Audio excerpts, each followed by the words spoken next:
Hello friends, स्वागत है मेरे न्यू ब्लॉग में। कल शाम हम जब दुकान बढ़ा रहे थे, इसी समय हमारे दुकान पे कुछ सामान आया था जो एक ठेला था, और सभी सामान को हम गोदाम में रखवा लिए थे, नहीं मिला पाए थे क्योंकि हमारे दुकान बढ़ाने का समय हो चुका था। तो आज चलते हैं, सभी सामान को मिलाते हैं और देखते हैं क्या रेट लग के आया है सभी सामान।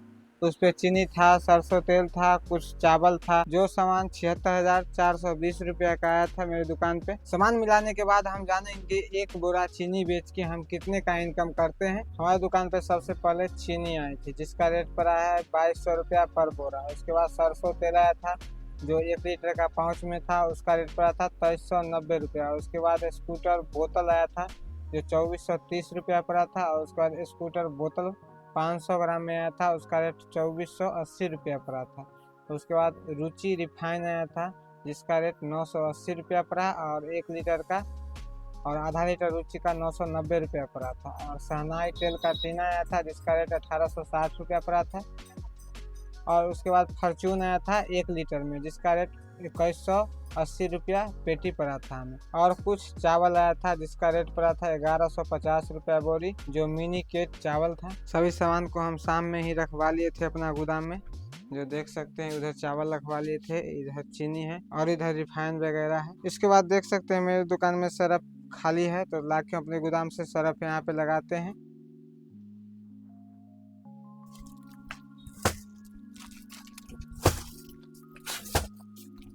अब हम अपनी गोदाम से 5 बोरी सर्फ निकाल के ले आए हैं और सभी सर्फ को अपनी दुकान में अच्छे से सजाते हैं।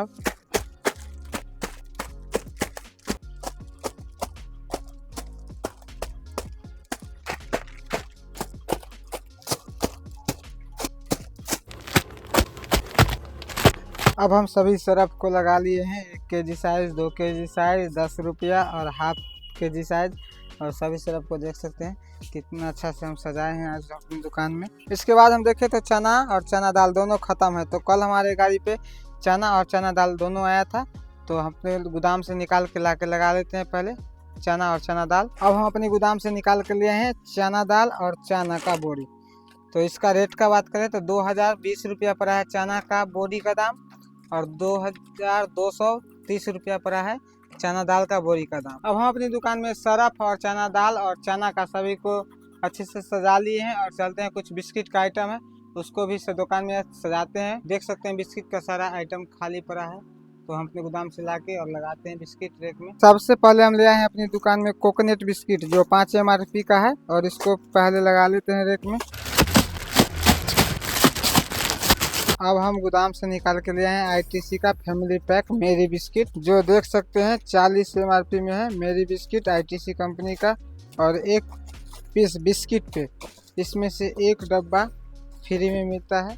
जो देख सकते हैं डिब्बा का क्वालिटी भी ठीक है। अब हम ले आए हैं पार्ले कंपनी का हैप्पी बिस्किट जो 5 MRP का है। इस पेटी में अनमोल कंपनी का ड्रीम लाइट बिस्किट जो 5 MRP में है।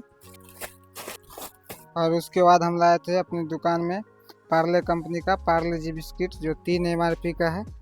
इसको भी रेक में सजाते हैं। अब हम पतंजलि कंपनी का दूध बिस्कुट ले आए हैं जो 5 MRP में है। अब हम अपनी दुकान की बिस्किट से सजा दिए हैं। आगे की पूरा रेक देख सकते हैं, पूरा रेक भर के रेडी हो चुका है। कल हम अपनी दुकान के लिए नया गोदाम जो एडजस्ट किए हैं वो दिखाएंगे, जो नया गोदाम हमारा कैसा है, उसमें हम क्या क्या सभी सामान रखेंगे। चीनी का जितना सेल है उतना मार्जिन है नहीं चीनी पे। चीनी पे 100 रुपया का मार्जिन होता है, 44 रुपया बोरी पर खरीदारी पड़ता है, और 46 रुपया में किलो पे बिकता है। जो पन्नी का दाम ऊपर होता है वो भी बहुत है। चीनी पे मार्जिन ज़्यादा नहीं है। चीनी मेल के सौदा है किराना दुकान का, वो नहीं रखने पे कस्टमर कम आते हैं, इसलिए चीनी को रखना पड़ता है और कम रेट में बेचना पड़ता है, नहीं तो कस्टमर अलग जाके ले लेते हैं अलग दुकान से। इसलिए चीनी पे ज़्यादा मार्जिन नहीं है। आज की ब्लॉग में बस इतना ही, फिर मिलते हैं अगली ब्लॉग में। तब तक के लिए बाय।